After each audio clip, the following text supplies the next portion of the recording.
안녕하세요. 시청자 여러분 안녕하십니까. 3월 21일 수요일 뉴스 신세계 진행을 맡은 박형입니다. 옆집이죠. 이 청와대에 이 조국 수석님이 나오셔서 개헌안 설명을 해주고 계시기 때문에 그 외모 패권에 대항하기 위해서 오늘 하승주 소장님 모셨습니다. 반갑습니다. 하동나입니다. 그리고 저희 항상 좋은 해설 해주시고 계신 고일석 편집국장님도 모셨습니다. 안녕하세요. 네. 저는 왜 얼굴 얘기 안 해주십니까? 저희 함께 단합하여 한번 투쟁을 벌여보고자 합니다. 어제 생각보다 많은 분들이 일단 개헌안 설명하는 거 보고 오자고 갔다 오셨는데 저희는 좀 길게 오래 지속되고 또 어제 했던 내용에 대해서 저희가 또 설명도 해드릴 테니까요. 잠깐 다녀오시더라도 다시 뉴스 신세계로 돌아오셔가지고 저희 소식 전달해 들으시면 될 것 같습니다. 자, 오늘 뉴스 브리핑 바로 좀 시작을 해보도록 하겠습니다. 첫 번째 소식인데요. 4월에 한미 연합훈련이 실시된다는 소식입니다.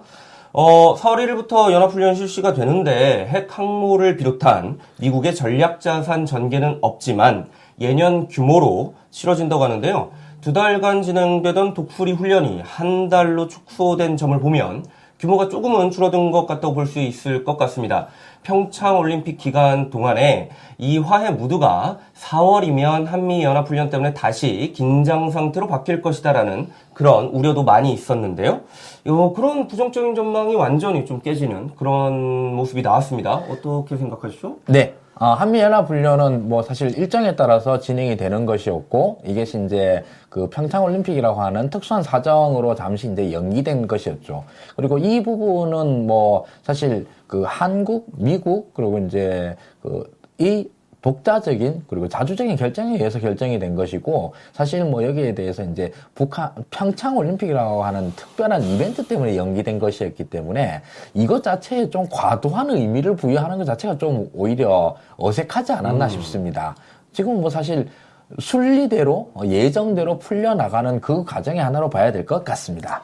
그런데 또 이와 관련해서 이 야당의 반응들이 있어요. 네. 자유한국당은 김정은의 알아서 기는 것이다 라고 비판을 했고요. 참 북한에 총 쏴달라고 요청했던 정당이 할 말은 아닌 것 같거든요. 그러게 말입니다.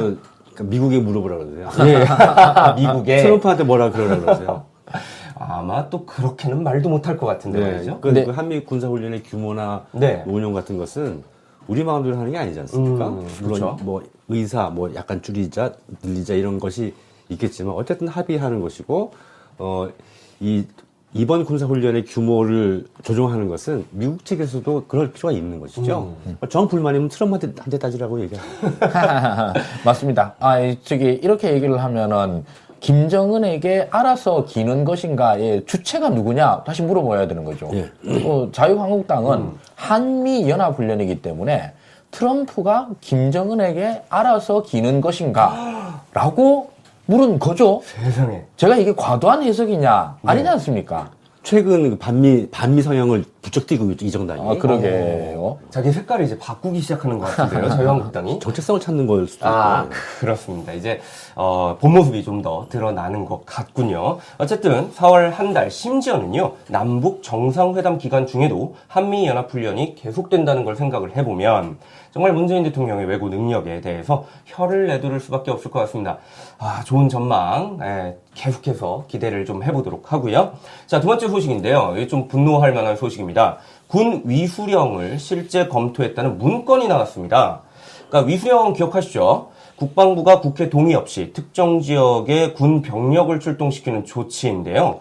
촛불 집회가 한창이던 때에 이 위수령을 실제로 검토했다는 문서가 나왔습니다.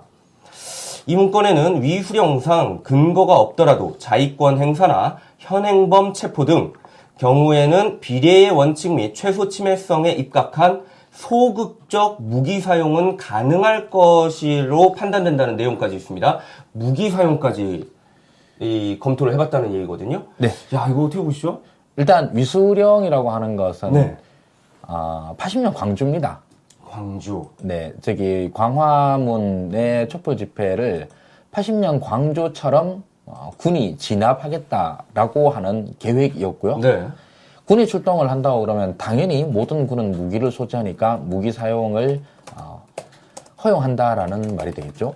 와, 참 그- 무기 사용을 국민한테. 네, 이거는 당연히 군이 이렇게 출동을 한다고 그러면 청와대에서는 계엄을 선포하게 되겠죠. 계엄. 그 계엄 참. 그 위수령이라고 하는 게 여기 문건에도 나와 있다시피 근거가 없다는 것을 군도 잘 알고 있습니다. 근데 이런 위수령을 발동을 시키면 그 자체로 일단 내란이 됩니다. 아, 그거 자체가 내란이란 말씀이시고요. 네네, 내란이 되고, 그리고 이거를 대통령이 계엄을 통해서 이걸 갖다가 합리화시키게 되면, 그러면 우리나라 헌법상 계엄령이 선포가 되면 국회의 제적 과반수의 동의를 얻어야 됩니다. 그 제적 과반수의 동의는 절대 안 나오거든요.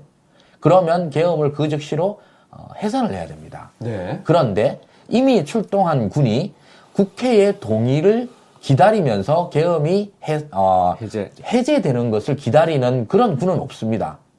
그렇게 되면 당연히 군은 이 국회를 무력화시키기 위해서 국회를 점령을 하거나 국회의원들을 전원 체포하거나 하는 등의 수를 쓰는 것이 일반적입니다. 그럼 만약에 정말 위수령 이것이 됐다라면 결국 군이 투입되고 국회까지도 뭔가 제대로 이 작동을 하지 않도록 막을 것까지도 전제하는 생각을 것이죠. 해야죠. 네. 거의 전제하는 것입니다. 위수령이 지금 상황에서 위수령이 발동된다는 것은 치안과 안보의 이 목적으로 실시를 하더라도 그 자체가 하소장 말씀하신 대로 내란 행위가 되는 겁니다. 그냥. 그러니까 정부 전복을 전제로 발동하게 되는 것이죠. 그러면 심지어는 무기 사용까지 가능하다는 이 검토가 있었다라면 정말 국민을 향해서 뭐 총 쏘고 이런 것 그냥 당연히 그거를 전제로 하고 하는 거죠.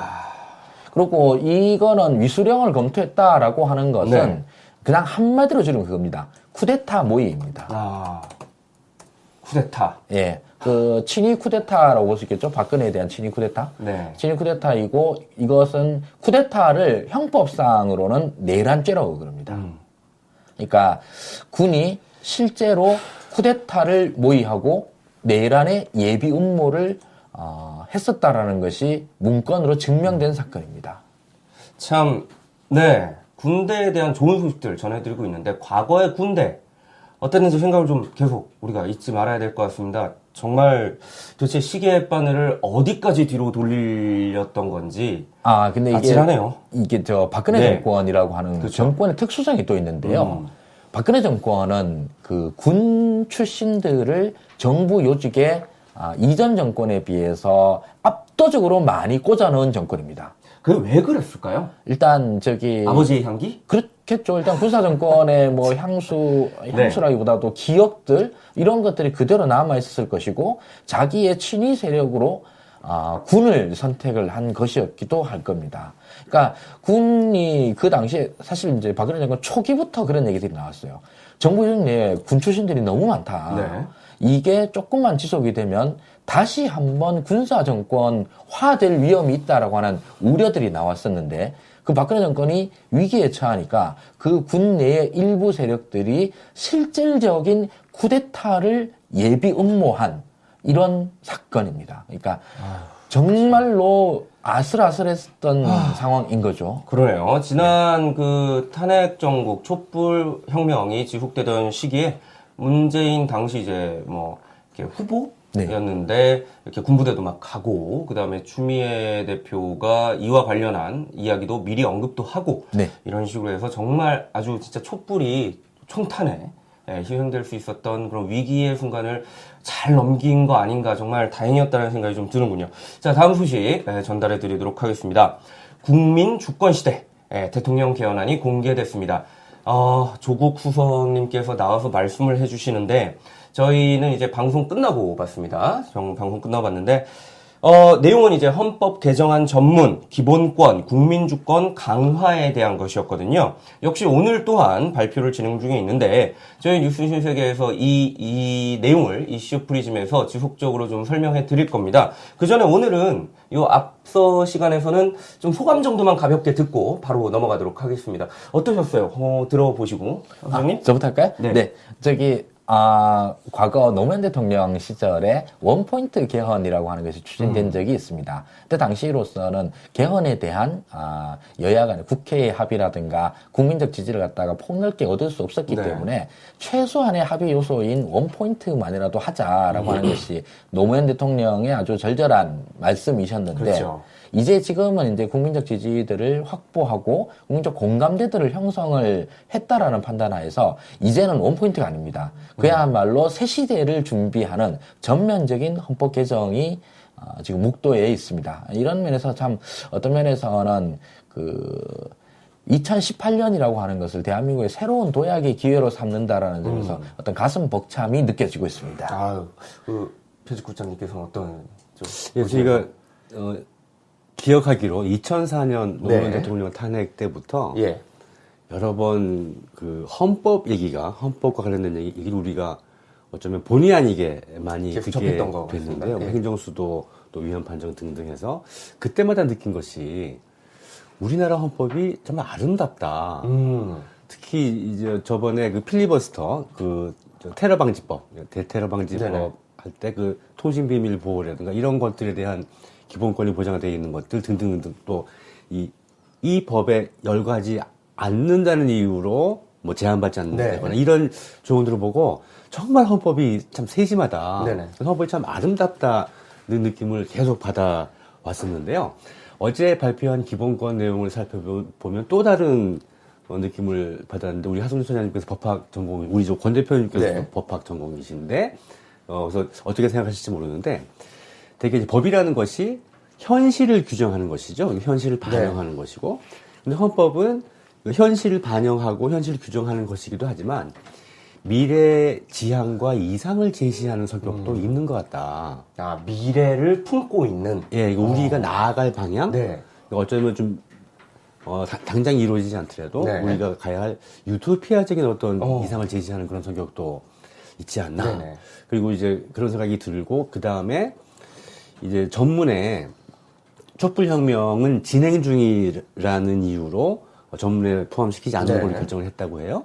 그런데 이 헌법 개정이 촛불혁명의 완성이 아닌가. 하 소장님이 그런 말씀을 저렇게 말씀해 주셨죠. 그래서 뭐 더 큰 완성은 더 진전돼야 되겠지만 네.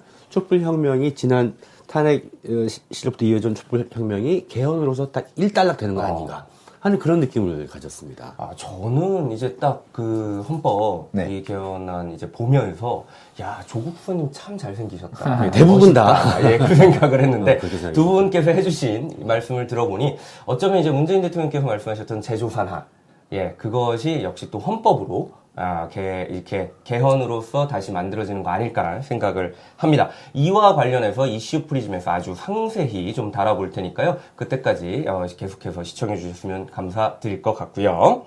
자, 그 다음 소식으로 바로 넘어가도록 하겠습니다. 문재인 대통령, 캐나다 트리도 총리와 전화통화했다는 소식인데요. 역대 대통령 중에 이렇게 많은 외국의 정상들과 직접 통화를 하면서 외교를 펼친 분이 있나 싶습니다. 문재인 대통령께서 트리도 총리와 정상 간 통화를 하셨는데요. 이 자리에서도 역시 문재인 대통령께서는 철강 관세 이야기를 또 하신 것 같습니다.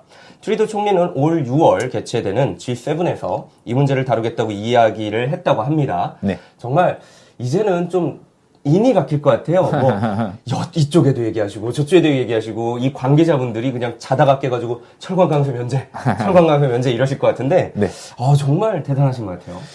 지금 이제 캐나다 총리랑 네. 이렇게 통화를 하시면서 철강 관세 얘기를 하신 것은 현재 철강 관세가 그 나프타 회원국들, 네. 나프타는 3개밖에 없습니다. 뭐 캐나다, 미국, 멕시코인데요. 네. 캐나다와 멕시코는 면제가 됐고요. 네. 그리고 호주가 면제된 상황입니다. 그리고 한국도 이제 면제를 강력히 요구를 중인데요. 지금 이제 트럼프가 그것도 관세 중에서도 뭐 특별 관세 이런 것도 네. 아니고 완전 일반 관세, 전 세계 모든 국가에 이런 식으로 한다라고 그런 것은 일단 위험하고요, 경제적으로. 위험하다. 이런 위험한 상황에서 한국이, 이렇게 한국 철강 기업의 보호를 위해서 철강을 면세해달라라고 이제 그런 의미도 분명히 있습니다만 이것보다도 전 세계적으로 이렇게 관세 장벽들이 펼쳐지는 것은 사실 그야말로 경제적인 어마어마한 후퇴고 퇴보거든요. 어. 근데 여기에 대해서 우리가 그 트럼프한테 아니 당신 그거 안 좋으니까 다 뭐 없애시오라고 말은 못하더라도 우리라도 면제시켜 주시오 하면서 이렇게 균열을 내는 거죠. 아, 균열을. 예, 무역 장벽에서 이런 균열들이 계속 네. 생기고 나면 결국 이 관세 장벽이 무력화되는 것이지 않습니까?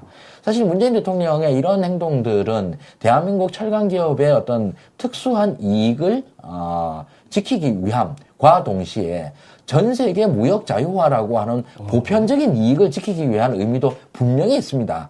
사실 그런 의미에서 이렇게 그 문재인 대통령의 관세 문제에 대한 꾸준한 언급들이 세계적으로도 이제 평가를 받고 있다 이렇게 보고 있습니다. 야, 이제 저희는 이전까지는 그냥 우리 한국만 생각을 했는데 그게 아니라 네. 어떤 무역이라는 보편적, 그렇죠. 네, 전 세계적 이슈에 대해서 또 정당성을 명분을 또 확고히 막아는.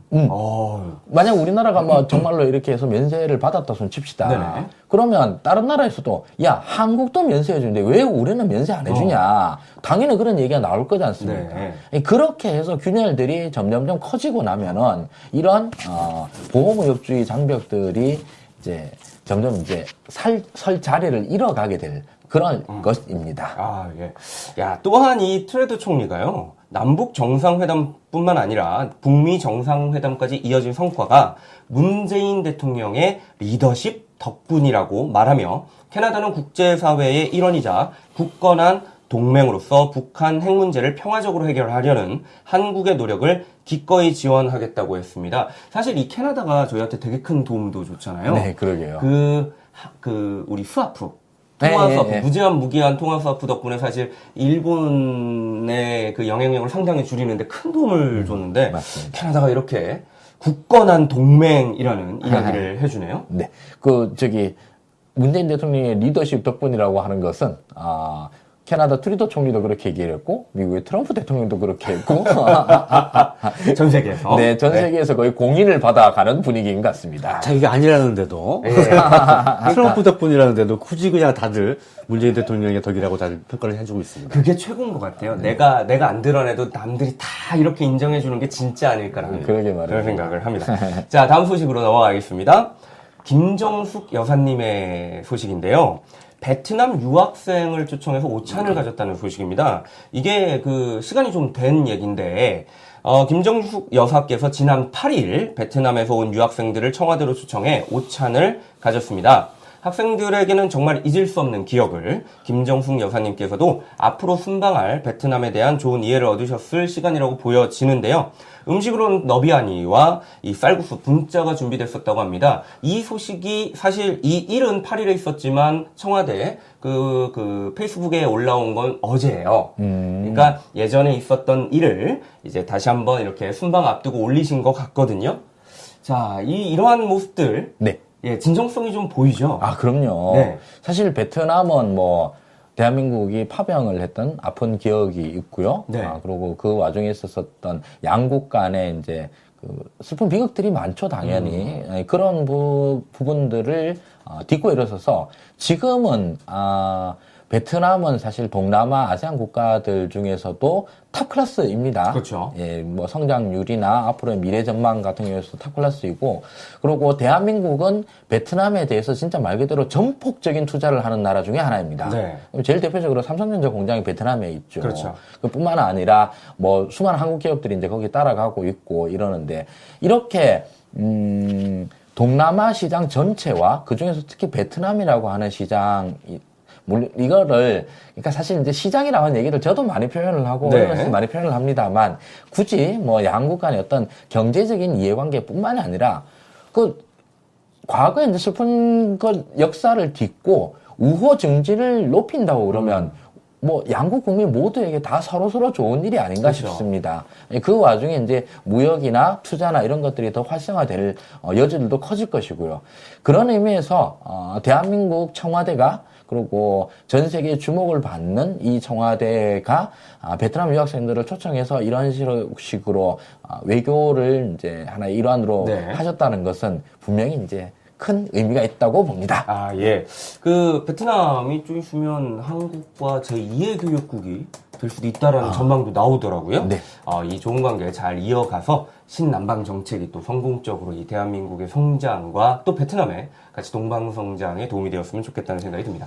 이 덧붙여 한마디만 네. 좀 덧붙일 것이 있는데요. 대통령이 베트남 방문을 앞두고 있는데 네. 베트남에 방문할 때 그 베트남 전쟁 때 네. 한국 그 사과하는 문제.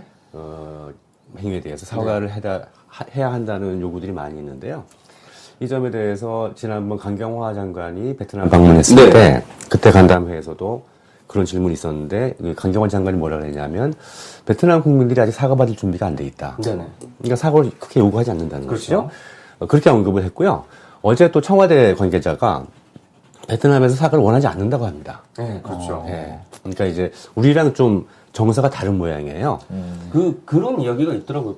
왜 우리가 이겼는데 왜 사과를 우리한테 하지? 뭐 이런 인식도 있다고 얘기를 그런 것도 들었거든요. 있고, 그건 그거고, 예. 지금은 지금이고, 이런 사고방식이 좀 있는 것 같습니다. 아.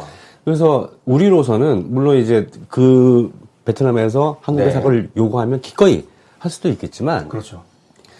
지금까지 해왔던 김대중 대통령은 마음의 빚이 있다고 네. 얘기를 했고, 노무현 대통령은 호치민 묘소에 참배를 그렇죠. 하고 예. 또 역시 비슷한 표현을 했죠. 그 정도로 나중에 혹시 달려서 뭐 사고를 하면 또 하더라도 네. 지금은 베트남 국민들이 그 정도로 수용을 하고 더 미래적인 관계를 한국에 대해서는 더 바라고 있는데 굳이 우리가 본인들이 욕을 안 하는데 아유 사과하고 네. 하는 것은 또 비례가 아닌가 이런 점을 좀 많이 알죠 공유를 해주셨으면 좋겠습니다. 예. 앞으로 조금 더 좋은 관계, 그리고 조금 더 굳건한 관계로 나아가는 베트남과 한국과 베트남의 모습을 우리가 볼 수 있을 것 같습니다. 자, 다음 소식 전해드릴게요. 자, 전 미 차관보 한국 동북아 미래주도 역량을 갖췄다라는 이야기를 해주었네요. 커트 캠벨 전 미 국무부 동아시아 태평양 담당 차관보가 워싱턴 DC에서 열린 북한 관련 행사에서 한국이 주도적인 역할을 할 수 있는 역량이 있다고 말했습니다. 또한 주변 강대국이 한국의 운명을 결정한다고 말해왔지만 지금은 한국이 자기 운명을 결정하는데 핵심적인 역할을 할 수 있다며 문재인 대통령이 이 분위기를 끌고 갈 수 있다면 이 일이 가능하다고 말했습니다.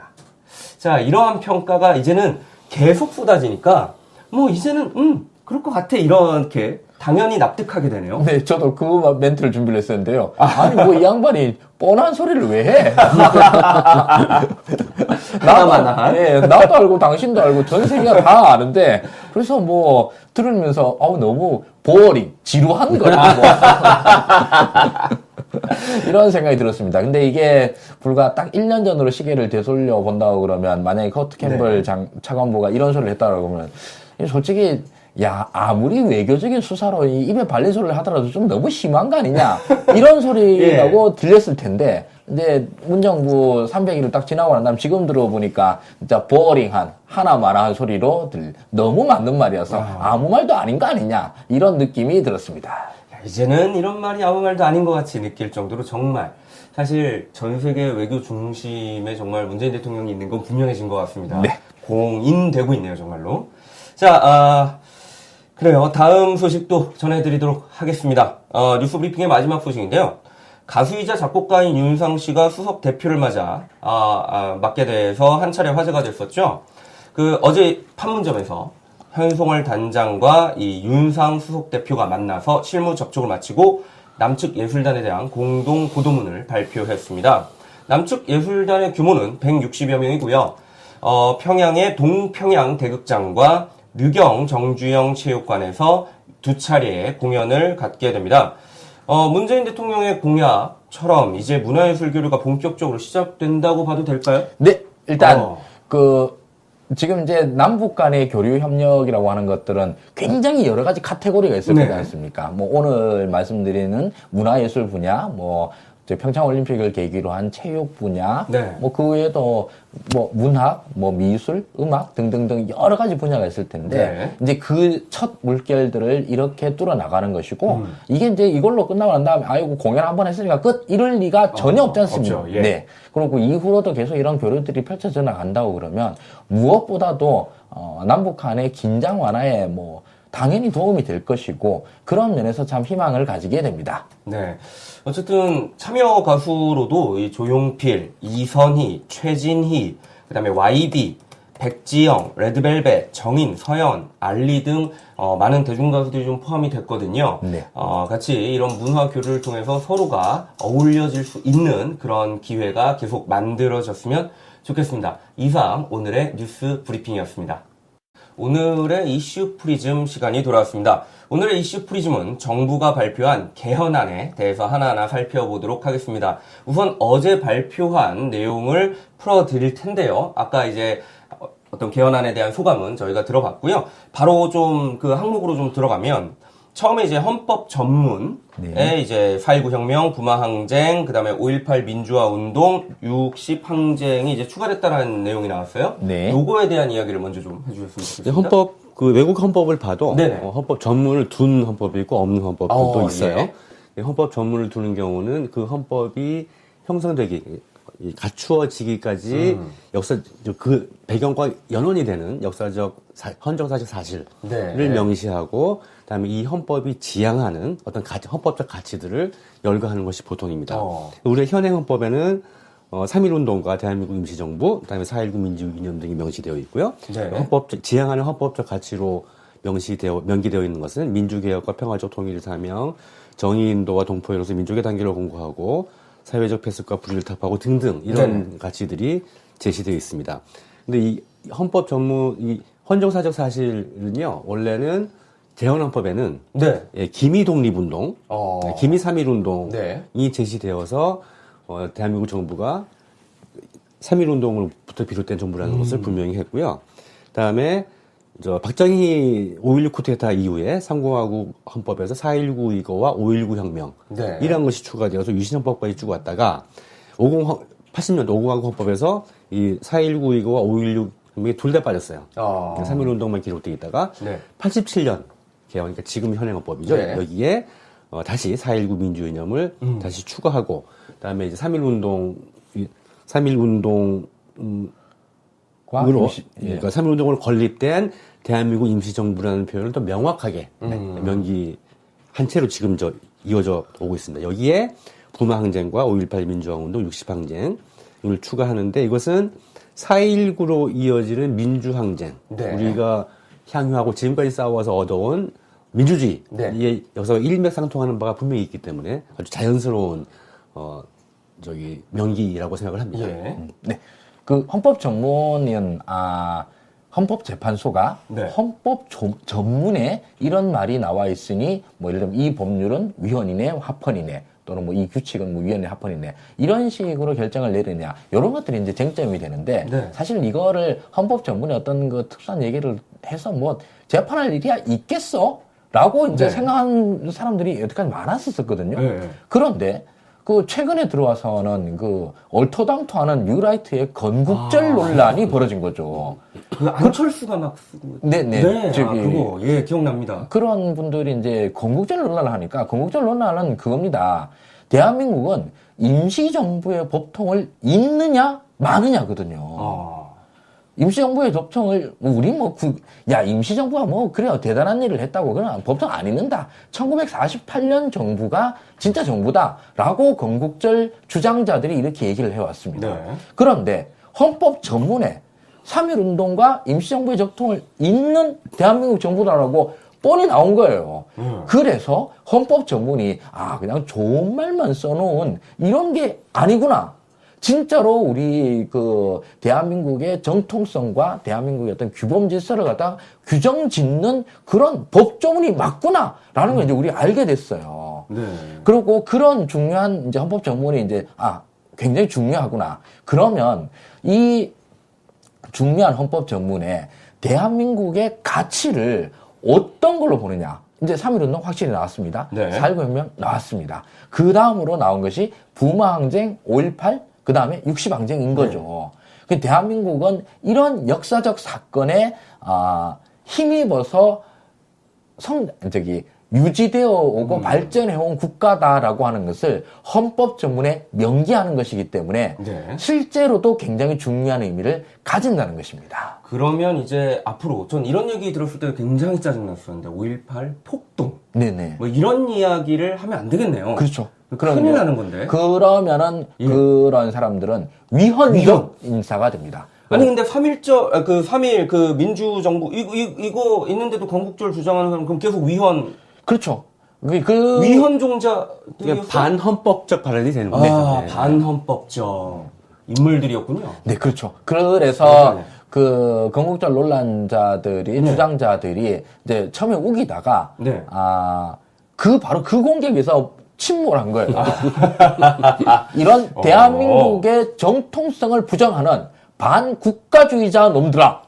이렇게 얘기를 하니까 예. 저 다 뉴라이트라고 그랬잖아요. 예. 그럼 우린 라이트인데 라이트는 국가주의자를 표방하고 났었는데 헌법 전문에 의해서 넌 국가주의자가 아니야 새끼들아. 너는 반국가주의자야. 라는 이런 평가를 받게 된 거죠. 그러니까 특히 이제 5.18 문제도 당연히 그렇습니다. 지금 현재 5.18 민주항쟁을 갖다가 폄하하는 걸 뿐만 넘어서서 왜곡하려는 세력들은 네. 헌법 개정과 더불어서 진짜로 반헌법적 위헌적 인물이 되어버리는 것입니다. 그래서 그 지금 이렇게 디테일하게 들어가면 끝도 없을 텐데 그래도 네네. 하나만 좀 예, 하나만, 예. 전문에 대해서 말씀을 드리면 지금 이제 하 소장님께서 말씀해주신 우리 대한민국은 3.1 운동으로 건립된 대한민국 임시정부의 법통을 잇는다를 87년 헌법에서 더 구체적으로 명시를 했는데요. 그것을 꼭 명시하게끔 굉장히 요청한 분이 김준엽 전 고대 총장입니다. 네. 총리이셨고요. 그래서 그러니까 해안이 있으신 거죠. 분명히 이것 가지고 시비 붙는 일이 있을 것이다라는 네. 것을 염두에 두고 그때 강하게 주장해서 그 명기를 하게 된 것이고요. 그 다음에 이번에 추가된 부마 항쟁과 5.18 민주화 운동, 60 항쟁은 그러니까 87년 헌법 개정 당시부터 저항권 명기 부분이 항상 제기가 되어 왔는데요. 네. 이 헌정사실 사실을 추가함으로써 저항권을 어느 정도 헌법에 반영한 효과를 누릴 수도 있습니다. 예. 자, 그러면 이제 또 다음 내용을 가보겠습니다. 기본권 주체를 국민에서 사람으로 바뀌었다고 그래요? 네, 기본권, 네. 죄송합니다. 네. 기본권에 대해서 크게 세 가지 방향이 있는데요. 이미 헌법에 명기되고 보장되어 있는 기본권, 네. 기본권을 천부인권으로서의 사람으로서의 기본권, 네. 그다음에 국가의 구성원으로, 국가의 주인으로서의 국민의 기본권으로 분리를 해서 개인 기본권의 행사 주체를 폭을 확대시켰다는 것이고요. 또 하나는 시대 변화에 따라서 새로운 개념의 새로운 기본권이 추가가 됐다는 것. 그다음 또 하나 마지막 세 번째는 뭐냐면 사회적 약자들에 대해서 지금까지 헌법은 국가가 시혜, 그러니까 은혜를 베푸는 네. 이들이 불쌍하니까 국가가 보듬어야 된다. 뭘 해줘야 된다라는 식으로 표현되어 왔는데요.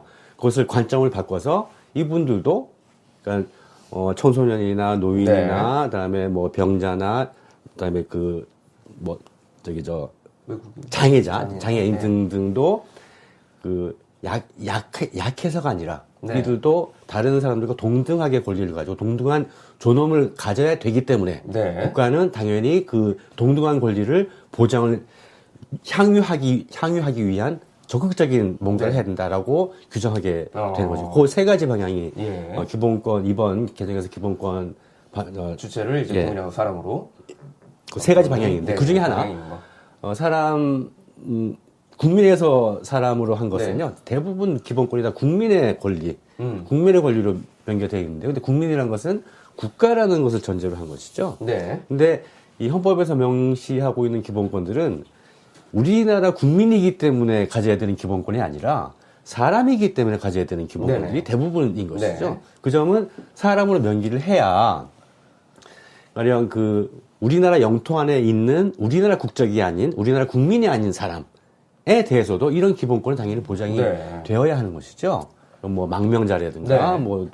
이런 여러 가지 예. 사람들에 대해서도 보장을 한다는 그런 차원이 있는 것이죠. 그런 게 있군요. 그리고 그다음에 네. 그런 기본권을 누리는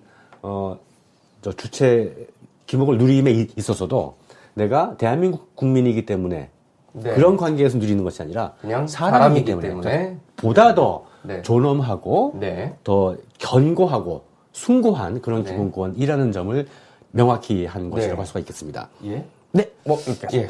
다음 걸로 넘어갈게요. 선거권, 공무담임권, 참정권, 헌법의 규정 이렇게 되어 있는데 네. 자, 이 내용도 설명해 주시죠. 요거 이제 그 조수석이 발표할 때 네. 이렇게 선거권, 공무담임권, 참정권에 대해서는 규정 형식을 변경하여 법률에 따른 기본권 형성 범위를 축소하고라고 이 법학 공부한 사람들만 알아들어 먹을 수 있는 말 표현을 해가지고요. 저 무슨 말인지 모르겠어서 하 소장님한테 물어보고 무슨 말인지 알게 예. 된 부분이에요. 말씀해 주세요. 제가 할까요? 이게 이제 그 얘기 안 해도 네. 누구나 다 아는 그런 기본권이 있습니다. 예를 들면 뭐 생명권, 모든 사람의 생명은 소중하니까 이걸 지켜줘야지. 그렇죠. 이런 건 쉬워요. 그런데 이제 구체적으로 그 기본권을 갖다가 어떻게 행사할 수 있다라는 게 절차가 필요한 이런 권리도 있습니다. 네. 대표적인 게 선거권, 공무담임권, 참정권, 이 정치적인 기본권이죠. 이런 것들은 선거를 하려고 그러면 이런저런 뭐 절차들이 필요하고 이런저런 요 제약 속에서 해야 된다. 근데 요 부분까지는 확실하다. 이런 식의 여러 가지 이제 규정도 있을 거지 않습니까? 근데 이런 그 기본권의 규정들이 최대한 법률적으로 다 밀어놓으면 법률에 규정된 대로 할 수 있다. 그러면 이건 사실 헌법적 기본권이 아니게 돼버려요. 그냥 법률상 권리에 불과하게 된 거가 돼버리는 거죠. 법률에 다 규정돼 버렸으니까. 그런데 헌법에서 아주 중요한 핵심적인 요소들을 갖다가 턱 박아놓으면 어떻겠습니까? 그러면 이 헌법에 박힌 권리를 법률이 침해할 수 없습니다. 그러면 그거는 침해를 하면 위헌적 법률이 되니까 날아가 버리는 거죠. 그래서 이런 권리들의 규정 형식을 과거에는 법률 쪽에다 많이 몰아놨었는데 지금은 헌법에다 핵심적인 가치를 딱 박아놓으면은 법률에 의해서 이 기본권이 형성되는 범위를 줄이고 헌법에 의해서 형성되는 기본권이 커지기 때문에 이런 그 선거권, 공무담임권, 참정권과 같은 정치적 기본권의 영역이 더 확실해지고 더 넓어진다라는 그런 의미였습니다. 아, 그렇군요. 자, 그러면 이제 또 다음 걸로 넘어가 보도록 하는데요. 근로노동, 근로자를 노동자로. 네. 이 근로노동을 많은 분들이 확 들어오긴 하거든요. 네. 익숙한 단어기 때문에. 그런데 의미는 또 막 다가오진 않아요. 이게 도대체 무슨 차이지? 이렇게 되거든요. 한번 설명을 좀. 근로라는 부탁드릴게요. 것은 이제 뭐 정확한지 모르겠지만 일본에서 일제 강점기에서 사용했던 네. 근로보호 때가 어원이라고 해요. 아. 그래서 저도 실은 원래는 노동이라는 말을 썼다가 네. 박정희 정권이 이거를 근로라는 말로 바꾼 줄 알았는데 지금 공부를 좀 해보니까 재헌 헌법이래 계속 근로라는 말로 네. 해왔다고 합니다. 헌법에서는. 근데 그 근로와 노동이라는 말이 우대받고 부대접받고 탄압받았던 역사들이 있었죠. 네. 근데 일단 근로라는 것은 그냥 단순히 일을 하는 것을 얘기를 합니다. 근데 노동이라는 것은 보다 더 포괄적이고 보편적이고 철학적이고 네.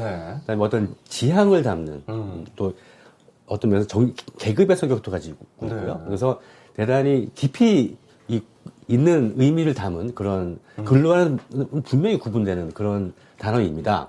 그래서 이제 지금까지 가급적이면 네네.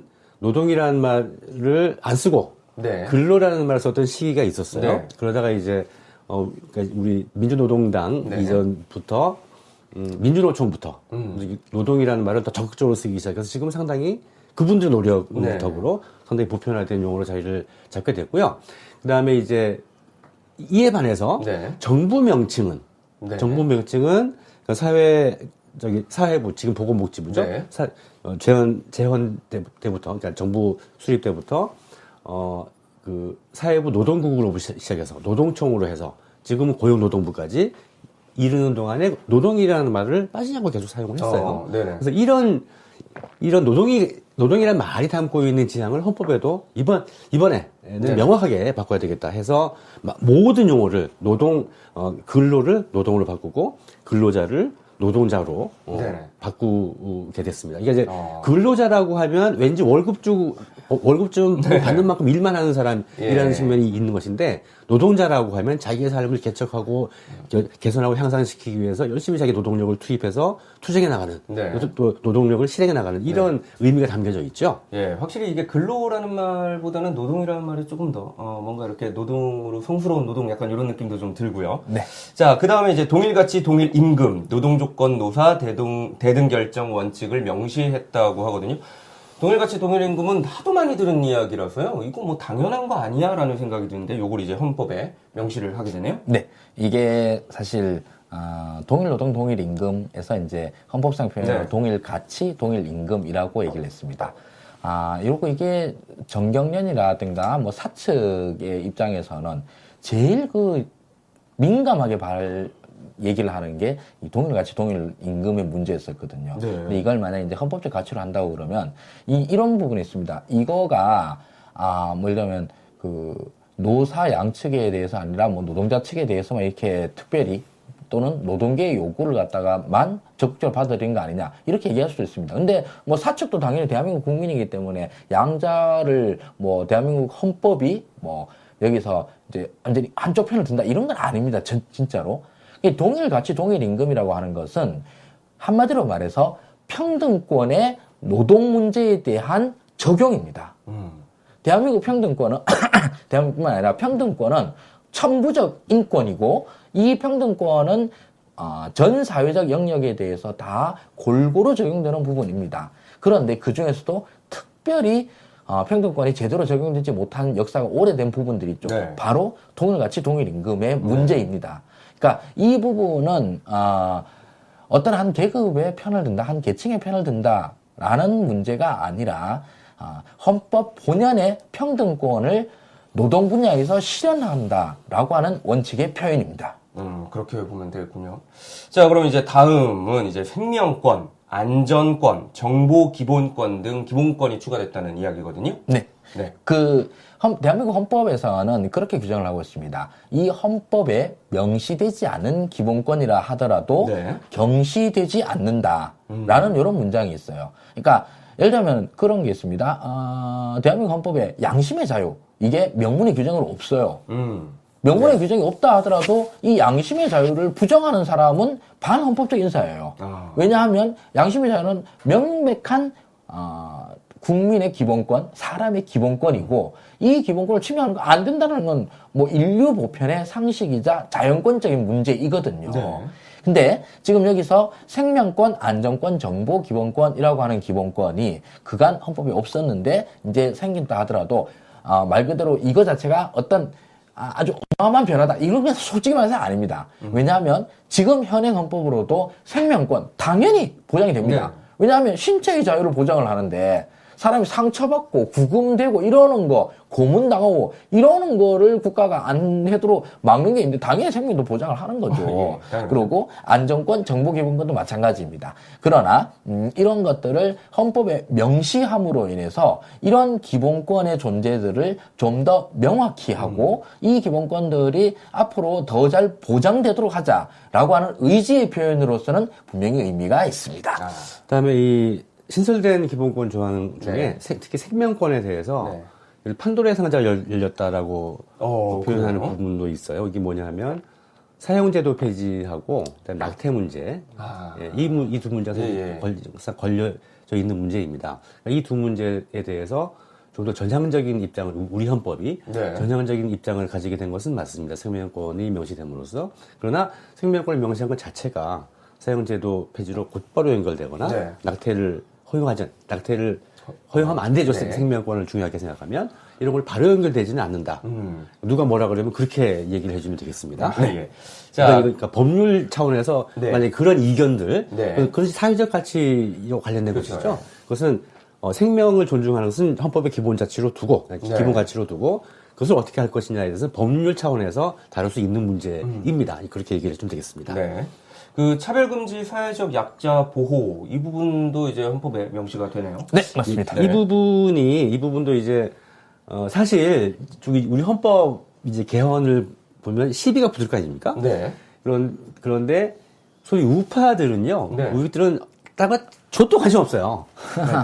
이 이제 권력 구조 예, 예. 이것만 오직 관심 있지 거기에만. 기본권이고 뭐 아무것도 필요 없고 주로 네. 이제 좌파 지식인들이 헌법에 대해서 굉장히 요구하는 것도 네. 많고 뭐가 안 되면 뭘 뭐 포기했네 뭐 뒷걸음쳤네 이렇게 하는 네네. 것들이 많은데 그중 가장 대표적인 것이 이 차별금지 문제입니다. 그래서 이제 이 헌법 개정에 있어서 많은 그쪽 운동가들은 구체적으로 차별받지 말아야 할 대상들, 성별, 인종, 네. 언어 등등을 헌법에 명시해야 된다고 주장을 해왔는데요. 그게 바로 지금 계속 문제가 되고 있는 차별금지법의 내용입니다. 그래서 아까 이제 가령 동일노동 동일가치 동일임금이라는 것은 노동법에 규정되어 있는 것을 헌법 차원으로 끌어올리는 것이거든요. 근데 차별금지법은 법도 지금 못 만들고 있는 상황이란 예. 말이죠. 그러니까 그 법이 안 되니까 헌법의 박자라는 주장이었어요. 그분들 말은. 네. 그래서 그런 현실을 감안해서 이 부분에 있어서, 그러니까 지금도 모든 국민은 법 앞에 평등하다. 누구든지 성별, 종교 또는 사회적 신분에 의하여 정치적, 경제적, 사회적, 문화적 생활 모든 영역에 있어서 차별을 받지 아니한다. 네. 라고 평등권을 명시하고 있습니다. 여기에 이 차별을 차별이 있다면 해소하고 금지해야 할 의무를 국가에 부여한 점이 네. 이번 개정의 특징이라고 할 수가 있겠습니다. 자, 그 다음에 이제 검찰 영장 청구 독점 조항 삭제인데요. 네. 이 부분은 얘기해놓고 또 조국 수석께서 어떤 거다, 이런 건 아니다, 뭐 현행으로 유지가 돼, 이런 식으로 설명도 덧붙여 주셨거든요. 네, 맞습니다. 좀 민감한 부분이라 그런 것 같은데 한번 네. 설명을 좀 부탁드릴게요. 네, 지금 검찰이 이제 굉장히 강력한 권력기관이죠.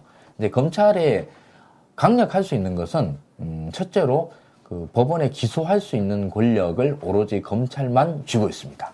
예. 그리고 요거와 딱 뒤집어서 얘기를 해서 요거는 이제 기소 독점주의라 그러죠. 네. 검찰이 기소 권한을 독점하고 있는 권한이고요. 요거에 딱 반대되는 권한도 똑같이 갖고 있습니다. 검찰은 기소를 안 할 수 있는 권리도 있습니다. 불기소할 수 있는 권리죠. 그걸 이제 기소 편의주의라 그러는데 기소를 검찰의 자율적인 판단에 따라서 결정할 수 있는 권리, 즉 검찰 마음대로 할 수 있는 권리입니다. 그러니까 기소는 나만 할 수 있는데 그 기소를 하느냐 마느냐는 나만 결정해. 이겁니다. 그래서 검찰의 이런 권력 집중이 일어나고 네. 그러고 이 검찰이 막 나가고 나면은 아무것도 못합니다. 그래서 이 부분을 어떻게 해결하느냐. 이 검찰개혁의 문제는 그 문재인 정부뿐만 아니라 정권 전체가 아주 오랫동안 고민을 해왔던 문제입니다. 네. 그런데 이거를 해결을 하려고 그러면 검찰의 권력을 어떻게든 이제 나름대로 풀어나는 작업들이 필요한데 네. 헌법에 이렇게 정해져 있는 거예요. 기소는 검찰만 할 수 있다. 영장 청구 권한 일조. 영장 청구도 마찬가지로 똑같죠. 영장 청구는 검사만 할 수 있다. 이러니까 여기에서부터 약간의 균열이 생기는 겁니다. 당장은 아무 변화 없어요. 당장은 법률에 의해서 검사만 영장 청구를 할 수 있다는 게 그대로 유지되고 있기 때문에. 그러나 이후에 사회적 합의와 그 다음에 그 국회의 논의 그리고 검찰의 여러 가지 문제들 이런 것들이 결합이 되면 여기서부터 균열이 생겨가지고 조금씩 개혁의 방향이 생겨날 수 있습니다.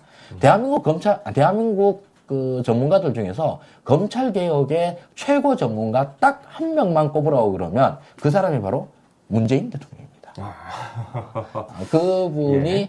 그런 자신의 오랫동안 가져왔던 어떤 그런 정책적인 비전이 이제 헌법에도 녹아져 들어가는 그런 아주 작은 단초가 될 것입니다. 자, 이 작은 단초가 나중에 어떤 변화를 불러일으킬지 좀 기대가 되는데요. 네. 가장 화제가 됐던 내용을 이제 마지막으로 전달해드리면 될 것 같은데, 국민 소환제, 국민 발안제 등 직접 민주주의 요소가 이제 도입이 되죠. 네. 예, 이것을 네. 이제 조국 수석이 잘 표현을 했는데요. 네. 지금까지 국회의원들은 명백한 비리가 있어도 법원의 확정 판결에 따라 국회의원 인직을 상실하기 전까지는 아무런 책임을 지지 않았다. 그렇죠. 어쩔 수가 없는 거. 그러니까 네. 뭐 법률상의 위법뿐이 아니라 뭐 도덕적으로 뭔가 희한한 일이라도 두고 볼 수밖에 없었죠. 다음에 세월호 특별법 입법 청원에 600만 명이 참여했는데도 결국은 실현시키지 못했다. 네. 그래서 그 첫 번째 것은 국회의원을 뽑아준 다음에 끌어내리는 것, 그게 국민 소환제에 해당하는 것이죠. 그다음에 세월호 특별법 같은 것은 직접 발안을 입법 발의를 할 수가 있는 그 권한을 국민 발안제라고 하는데 이 두 가지를 헌정사상 처음으로 도입을 한 것인데요. 저는 이제 이걸 직접민주주의 요소라고 직접민주주의 강화라고 얘기를 하는데 아마 정치학적으로는 그렇게 얘기를 할 수밖에 없을 것 같습니다. 근데 저는 이것보다는 아직 이제 정착되지 않은 용어라 그러는데 참여민주주의라는 말로 표현하는 것이 좋겠다고 생각을 하는 것이 왜냐하면 직접민주주의 강화라고 하면 곧 직접민주주의에 상대되는 개념이 대의민주주의 아닙니까? 그럼 직접민주주의를 강화한다는 것은 대의민주주의를 약화시킨다는 말로 바로 연결되는 것이죠. 네네. 그런데 국민소환제나 국민발안제의 성격을 보면 대의민주주의가 하지 못하는, 그러니까 대의민주주의가 제대로 가동되지 않을 때, 제대로만 돌아가면야, 뭐, 우리가 뭐가 필요하겠어요? 없겠죠? 제대로 돌아가지 않을 때 보완적으로 시행되는 어떤 그 정책이란 말이죠. 그러면 국민 발안제를 하든 소환제를 하든 이것은 우리가 정해놓은 대의제를 강화시키는 효과를 가지는 것이지 결코 약화시키지 않는다는 말이죠. 그럼 그것은 직접민주주의라기보다는 참여해서 대의민주주의를 더 강화시킨다라는 측면이 있는 것입니다. 그리고 이제 국제적인 예를 보면, 그러니까 스위스 같이 진짜 전통적으로 케빈 뭐 이런 식으로 직접민주주의 전통을 가진 국가들 말고는 이런 것이 적극적으로 시행되고 있는 나라가 별로 없습니다. 네. 우리나라가 나라 같은 나라 중에는 그러니까 다른 나라들한테 죄송하지만 네. 나라 같은 나라 중에는 최초로 도입을 하는 것인데요. 그래서 우리나라의 특수성이 반영되는 것입니다. 그러니까 그것은 이제 참여정부, 그러니까 노무현 대통령이 국민의 지지를 이끌었느냐, 국민들이 노무현 대통령을 밀어 올렸느냐, 둘 다 하겠죠. 그때부터 비롯된 정치 참여 정신, 그 전과는 확연히 구분되는 그런 정치 참여 정신과 그로 인해 비롯된 그리 길지 않은 역사에서의 전통이 그 사이에 주민투표제라든가 그다음에 지방자치단체 차원에서의 주민소환제가 적용되고 있죠. 그런 것이 가능하게 했고, 그다음에 그래서 이제 이 국민소환제나 국민발안제를 시행하게 되면 포퓰리즘이라든가 그다음에 아무나 마구잡이를 끌어내리는 이런 부작용이 생긴다는 우려가 있는데 지금까지 이제 주민소환제 등등의 경우를 보면 그런 경우는 뭐 큰 걱정을 하지 않아도 되고 우리 국민들이 가지고 있는 이 참여 욕구와 참여 정신은 결국 어떤 자제하고 스스로 통제할 수 있는 그 역량을 전제로 하는 것이기 때문에 이 국민소환제와 국민발안제는 이것이 우려되는 그러니까 부작용보다는 이것이 추구하고자 하는 이점과 가치를 더 구현할 가능성이 높다고 생각이 되고 우리 한국만이 가지고 있는 특유의 참여정신이 구현된 그런 조화기로 할 수 있겠습니다. 사실 개인적으로는 저는 국회의원들을 보면 뭔가 이렇게 지킬박사 하이드 같기도 하고 선거 전에는 아주 밝은 막 다이족 같은 미소 짓는 고개 숙인 이런 모습이었다가 당선되고 나면 이 고개 빳빳이 들고 눈 부라리고 약간 이런 느낌이었는데 이것이 이제 국민소환제 같은 것이 실시가 되면 당선된 이후에도 그나마 국민의 눈치를 보면서 일을 할 가능성이 좀 높아지는 것 같아서 그것만으로도 좀 다행이 아닐까라는 생각이 좀 드는데요. 네, 앞으로 신문, 뉴스 이런 데서 소위 이제 정치학 교수, 박사 이런 타이틀을 갖고 이제 글을 쓰시는 분들이 이제 글이 자주 올라올 텐데 아마 요 부분에 대해서 비난이 집중이 될 겁니다. 국민소환제, 국민발안제. 왜냐하면 기존의 정치학자들은 이렇게 배운 적이 없어요.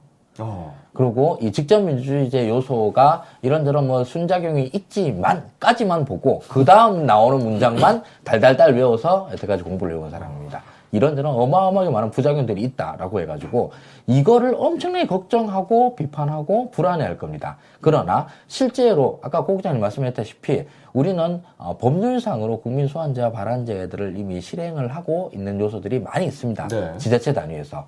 그렇다고 해서 대한민국의 어떤 국채가 흔들릴 만한 그런 위험 요소들이 있었냐? 없잖아요. 이미 충분히 실험과 이런 그 검증들을 거쳐서 나오는 이런 얘기들입니다.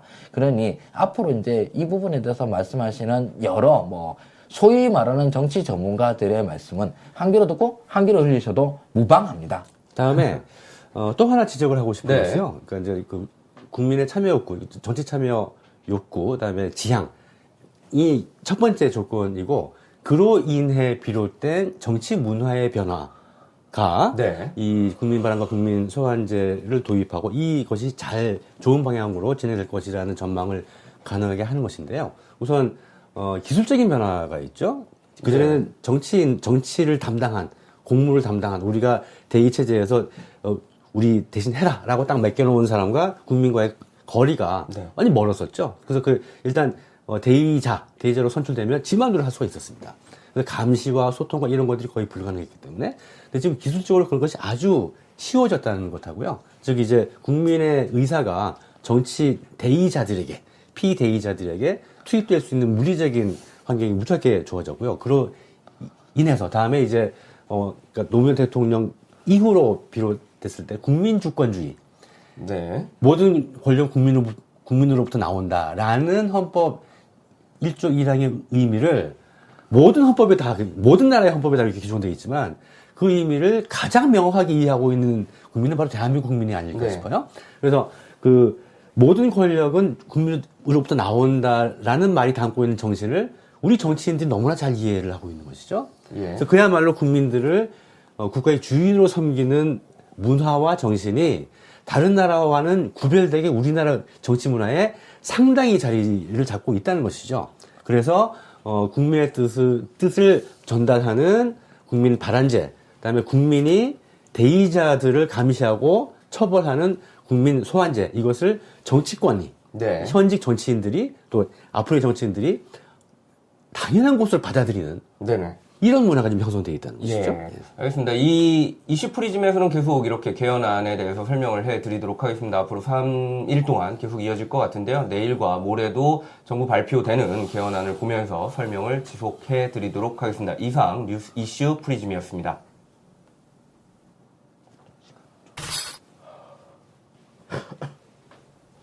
자, 언론 해부실입니다. 오늘은 어떤 소식인가요? 예, 오늘 언론 해보시는 중앙일보의 악의적인 숫자 누름에 대해서 알아보겠습니다. 오늘자 중앙일보에 중소기업 가면 1,000만 원, 연 1,000만 원, 실제 혜택은 고작 124만 원이라는 경천동 지할. 그러니까 정부가 발표한 것을 이렇게 다르게 이야기를 한 거네요. 그러니까 청년 일자리에 대한 여러 대책 가운데 정부에서 중소기업 취업자들에게 연 1,000만 원을 지급해서 대기업과 연봉 격차를 줄여서 중소기업 취업을 유도하겠다는 그런 정책이 있죠. 그럼 저 기사를 보면 이제 기사가 거짓말을 한 것처럼 나오거든요. 근데 중앙일보 말대로라고 그렇지만 실제로 중앙일보가 사기를 치고 있는 것이죠. 정부가 아니라. 그러니까 중소기업에 취업하면 정부에서 연 1,000만 원 지원해준다. 근데 알고 보니까 124만 원밖에 지원 안 해주는 거다. 이런 얘기인 것이죠. 제목을 보면. 1,000만 원과 124만 원은 차이가 큰데요, 진짜. 근데 완전 사기인 것이죠. 그러니까 중앙일보 얘기는 이런 것입니다. 그러니까 이번에 발표한 대책이 이미 기존에 실시하고 있는 것인데 지원 규모만 느린 것이라는 거죠. 기존에 있던 건데. 그러니까 늘어난 규모가 124만 원이라는 겁니다. 늘어난 규모가 실제로는 1,000만 원 정도가 맞는데. 그러니까 웃기는 놈들이죠. 그러니까 우선 살펴보겠습니다. 우선 정부가 지원하는 금액은 어림잡아서 1,000만 원인데 정확히 따지면 1,035만 원입니다. 1,000만 원 넘죠? 근데 소득세 감면 부분에서 이미 45만 원 이하 혜택이 주어져 있고 여기에 24만 원이 추가돼서 67만 원, 69만 원으로 늘어난다는 거죠. 여기에 이제 24만 원이 플러스가 되고요. 그다음에 중소기업 취업자들에게 주는 지원이 가장 큰 몫을 차지하는 것이 이 내일 채움 공제라는 것인데요. 이것도 이미 2016년부터 시행을 하고 있는 것입니다. 그래서 취업자가 얼마를 내면, 그러니까 저축을 하는 것이죠. 내면 정부에서 훨씬 더 많은 목돈을 제공해 준다는 것입니다. 그래서 자기 본인 부담금이 있고 정부 지원금이 있는데 이 지원금이 150만 원 늘어난다는 거예요. 근데 그러면서 자기 부담금도 50만 원이 늘어났기 때문에 50만 원이 늘어나니까. 실제로는 100만 원밖에 안 늘어났다. 이 얘기입니다. 그래서 그리고 다음에 주거비와 교통비. 이거는 이제 주거비는 집에서 나와 있는 사람, 자기가 방 빌려서 쓰고 있는 사람. 그다음에 교통비는 산업단지까지 멀리 교통이 어려운 그런 해당자에만 지급하는 것이기 때문에 아무나 받는 게 아니다. 그래서 결국은 124만 원밖에 혜택이란 124만 원밖에 없다. 근데 이게 말이 되는 건가요? 말이 안 되니까 얘기를 하고 있는 것이죠. 그리고 이제 우선 내일 채용 공제 100만 원이라는 것이 정부 기여금이 150만 원 늘어나지만 자기 부담금도 50만 원 늘어나기 때문에 100만 원만 늘어나는 것이다. 라는 게 중앙일보 얘기잖아요. 근데 자기가 부담금이 50만 원이 날아가는 게 아니에요. 그냥 50만 원은 그대로 남아있는 거잖아요. 그러니까 150만 원 받으려고 50만 원을 날려버리는 것 같으면 그거 빼고 100만 원이라는 게 맞죠? 근데 그 50만 원 그대로 있는 겁니다. 저금해 놓는 거예요. 아. 이 양반들이 공제라고 하는 말이 무슨 말인지 모르는 거 아니에요? 그러니까요. 공제는 저축입니다, 저축. 네. 내가 저축 50만 원을 하면 정부가 여기서 그만큼 저기 정부 기여금을 넣어서 같이 적금 드는 거예요. 그럼 내 적금 부담금이 내 적금 낼 돈이 늘어났다라고 하면 내가 나중에 그 공제에서 받을 돈, 저축에서 네. 받을 돈이 그대로 더 커지는 겁니다. 근데 그거를 뺀다니 그건 무슨 말입니까 이게? 참 정말 신기하네요. 그 계산을- 중앙일보는 네. 은행 가면 안 가봤어요? 그 은행 직원들한테 물으면 다 가르쳐 줍니다. 그럼 바보같이 그런 식으로 써가지고 우리한테 이렇게 망신을 당하고 그러시나? 그래서 이 중앙일보의 그런 네. 걸 다 감안해도 예. 중앙일보의 계산은 처음에도 말씀드렸지만 기존 취업자들이 받았던 혜택이 124만 원만큼 늘었다는 얘기예요. 기존 취업자가 네, 기존 중소기업의 기존 취업자가 네. 124만 원 늘었다는 얘기예요. 그러면 이제 기존 취업자 말고 신규 취업자의 경우에는 1,000만 원 다 받는 거죠? 그대로 다 받는다. 예. 그러니까 이미 취업한 사람도 혜택이 늘고 신규 취업한 사람은 심지어는 1,000만 원대의 혜택을 받는다. 그럼 문제될 게 아무것도 없는데 제목은 왜 이렇게? 그러니까 정부 정책은 네. 정부 정책은 신규 취업자를 네네. 유도하자는 것이고요. 그러면서 기존 취업자들도 같이 혜택을 더 받는 것이죠. 그런 얘기입니다. 한번 그 표를 한번 보겠습니다. 네. 그 다음 표를 보죠. 자, 그래서 쭉 보면 1,035만 원 전체 지원금 중에 교통비와 주거비가 190만 원이에요. 그거 예. 빼면은 845만 원이 됩니다. 네네. 그럼 845만 원을 정부에서 일률적으로, 공통적으로 공통적으로. 교통비, 주거비는 뭐 특별한 네. 사지가 빼고 그러면 정부에서 지원하는 금액은 1인당 연 845만 원을 추가로 지급을 하는 겁니다. 임금에다가. 예, 그럼 기존보다 이제 올라갔네요. 그럼 기존 취업자는 지금까지 받던 671만 원 추가로 지원받던 거에다가 네. 실은 124만 원이 아니라 175만 원인 것이죠. 174만 원인 것이죠. 174만 원. 그래서 네. 845만 원을 받는 것이고 네. 신규 취업자는 바로 자기가 받는 월급에 845만 원을 추가로 받는 것입니다.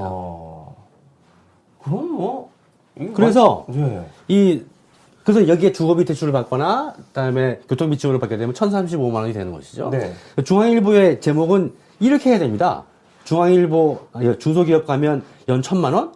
예스! 연 1,000만 원. 그렇죠. 네. 1,000만 원 맞는 것 같은데요? 누가 봐도? 거기에다가 예. 기존 취업자는 175만 원 추가 혜택. 그래서 총 받으면 845만 원 혜택을 받을 수 있다. 많이 받으면 1,035만 원까지 받는다. 그런 얘기가 되는 것이죠. 그럼 중앙일보는 은행을 안 간 건가요? 계산을 못 한 건가요? 일부러 이렇게 한 것이죠. 그러니까 이건 일부러 그런 건가요? 제가 이 자료를 쓰면서 네. 마땅히 하도 이 돌팍 같은 거라서 네네. 마땅히 비유할 건수를 못 찾았어요. 예. 비유를 좀 드리면 좋겠는데. 그 중앙일보는 네. 과거 중앙일보 아니야? 조선일보였나? 그 NI라고 신문으로 보는 교육 뭐 이런 네. 거 했었지 않습니까? 그런데 이런 신문을 보면 교육이 되겠습니까? 안 되겠습니까?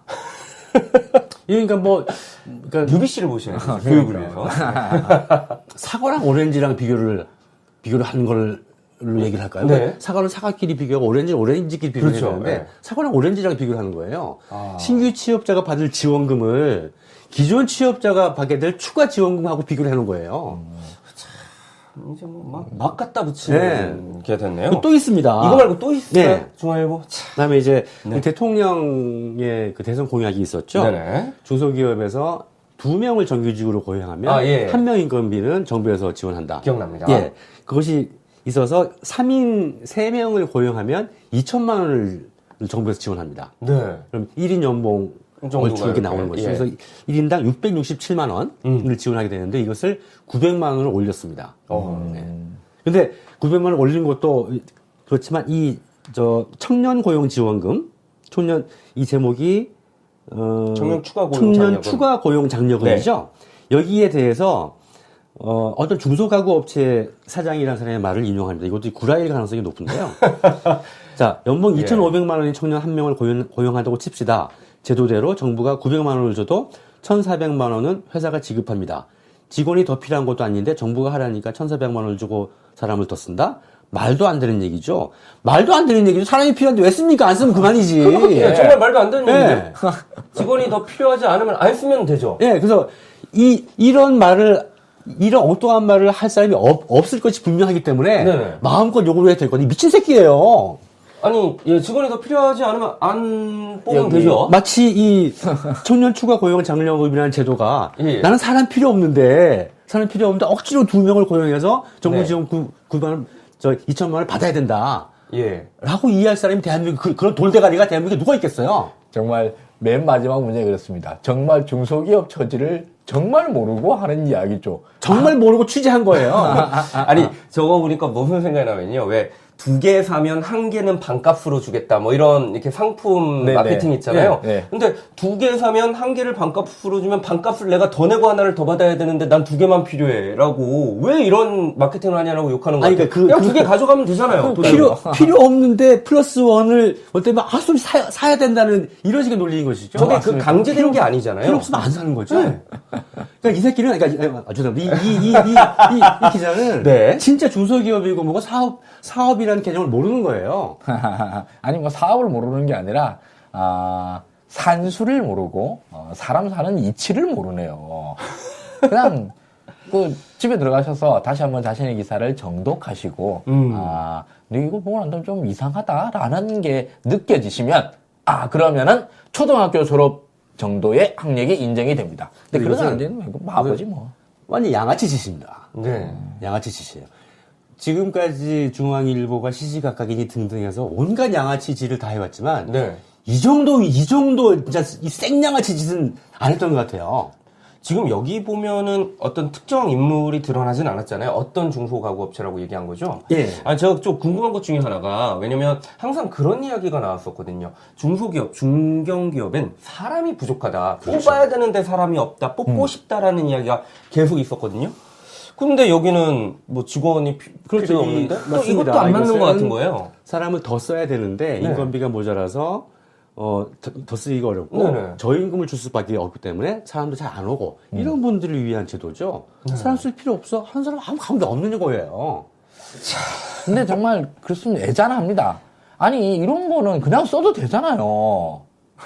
아니 이게 뭐 어디 뭐 정권에 어마어마한 타격을 미칠 만한 대특종입니까? 그래서 막 특정 욕심에 눈이 멀어가지고 막 사실 왜곡하는 겁니까? 그것도 아니잖아요.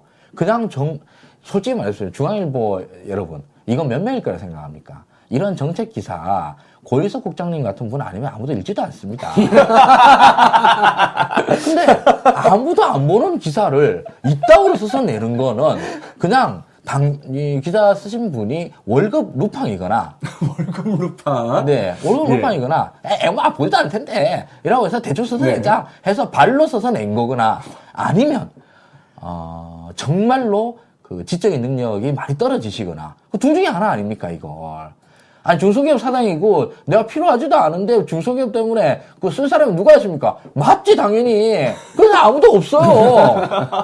필요 없는데 그 지원금 때문에 더 쓴 사람 누가 있습니까? 그건 너무 당연한 말을 갖다가 중소기업 처지를 모르고 한다는 소리로 뒤에 묻는다고 그러면 그 우리가 생각할 때는 야 중앙일보 새끼들 진짜 너무 편하게 장사하네 이 생각밖에 더 듭니까 이게. 아니, 전 정말 궁금한데, 사실, 저는 이제 중앙일보에 계셨으니까, 이런 기사를 그냥 이렇게 올려도, 그냥 올려라라고 컨펌이 떨어질 수가 있나요? 저는 그게 좀 궁금하기도 합니다. 때려 부수고 싶어요. 진짜. 없애버리고 싶습니다. 그냥. 정말, 예, 어쨌든, 참, 언론 해보실 시간에서 이렇게 정말 조당치 않는 언론에 대한 거를 꾸준히 저희가 타파해드리고 있는데, 그럴 때마다 민망하고 부끄럽습니다. 그러게요. 예. 그러고 안 들킬 줄 알았더니 이 새끼들 다 들켜요. 사실 이거 써놓고 이런 기사를 읽으실 분이 우리 고편집국장 같은 님밖에 안 계시니까 맞아요. 아무도 못 보겠지. 아닙니다. 네. 이 기사는 실은 이제 청년을 제목을 잊어버렸는데요. 네. 청년 마음을 멍들게 한다나 그 시리즈 기사입니다. 심지어 시리즈 네, 기사예요. 시리즈 기사의 네 번째 곡지더라고요. 네. 그래서 앞에 1, 2, 3번째 안 봤는데 한번 보고 네. 완전히 멱살을 일으켰다면 좀 패버린 한번 보고 어떤지 한번 살펴보도록 하겠습니다. 내일이나 모레나 빨리 이 이름 안 체크는 했는데 이 네. 인간이 쓴 폴라이 기사가 어떤 것이 있는지 한번 살펴서 야, 그럼 이제 시리즈로 언론 해부실이 쭉 해결이 되겠네요, 그러면. 시기가 줄여 그 예. 시청자 여러분께 보고를 드리도록 하겠습니다. 네, 앞으로 언론해부실에서는 우리 고일석 편집국장님의 우굴 만나실 수 있을 것 같습니다. 이상 언론해부실이었습니다.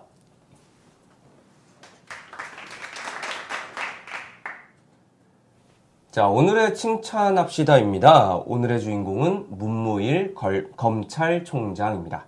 자, 문무일 검찰총장은 20일에 부산 수영구에 있는 한 요양병원을 찾아가지고요. 고 박종철 열사의 아버지 박정기 씨의 손을 붙잡고 저희가 너무 늦게 찾아뵙고 사과 말씀드리게 돼 죄송하고 송구스럽다며 사죄의 뜻을 밝혔습니다. 참 많은 분들이 또 영화 1987도 보셨고 또 같이 마음 아파하시기도 했고 과거의 기억을 떠올리시기도 했는데 이렇게 과거의 어떤 정부의 잘못에 대해서 사과하는 모습을 보여주시는 거 이게 사실 정부가 해야 될 아주 중요한 역할 중에 하나인 것 같거든요. 네. 볼 때마다 좀 감동적이기도 하고 이제야 또 정부가 또 할 일을 찾아 하는구나 라는 생각이 들었습니다. 문무일 검찰총장 아주 칭찬을 좀 드리도록 하겠습니다. 자, 오늘 이제 클로징을 해야 될 것 같은데요. 그 장자연 씨 사건 재수사 청원이 진행되고 있습니다. 이제 청원 날짜가 얼마 안 남았거든요. 20만이 또 넘어야 되기 때문에 많은 분들이 관심을 갖고 이 부분에 좀 청원 독려도 좀 해주셨으면 하겠다는 말씀을 드립니다. 자, 오늘 저희가 준비한 소식은 여기까지인데 혹시 좀 더 하시고 싶은 못하신 말씀 있으시면 한 말씀씩 없습니다. 해주실까요? 없으시고 네. 그다음에 고일석평식 국장님. 중앙일보 진짜 너무 양아치 아닙니까? 어떻게 이럴 수가 있을까요? 예. 자, 오늘 마무리는 이제 중앙일보 양아치 요걸로 정리하면 될 것 같고요. 자, 오늘 이제 다음 방송 소개를 좀 해드리도록 하겠습니다. 화면에 나와 있는데요. 2시에 뉴비씨 월드가 이어지고요. 그 다음에 5시에 복귀왕 충남지사 예비 후보의 인터뷰가 있을 예정입니다. 이후 방송도 여러분들이 많이 참여해 주셔서 댓글도 많이 남겨주시고 좋아요도 많이 눌러주시면 저희가 더 힘이 나서 방송을 해나갈 수 있을 것 같습니다. 이상 오늘의 뉴스 신세계는 마치도록 하겠습니다. 시청해 주셔서 감사합니다. 고맙습니다.